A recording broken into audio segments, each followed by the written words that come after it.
Pada Jumat 29 Maret 2024, sebuah video ramai diperbincangkan warganet. Dalam video tersebut memperlihatkan situasi terakhir di kawasan perbatasan Belgorod setelah gempuran serangan militer tentara Moskow. Tampak porak-poranda nyaris keseluruhan kawasan ini hancur diterjang artileri Rusia. Tidak hanya itu, diketahui pasukan Moskow juga melenyapkan sejumlah tentara musuh di arah ini. Belum diketahui pasti berapa jumlahnya, namun Rusia mengklaim kehancuran signifikan didapatkan kubu Zelensky di arah ini.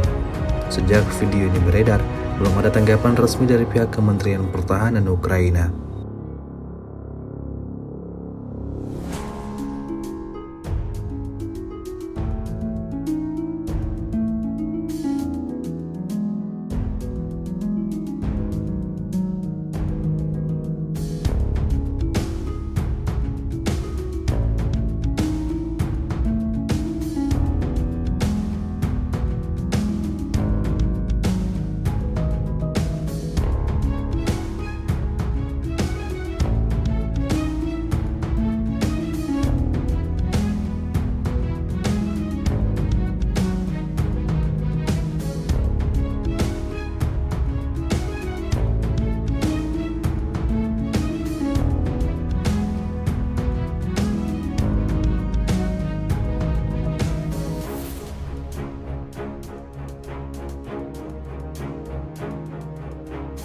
Download Tribun X sekarang, menghadirkan lokal menjadi Indonesia.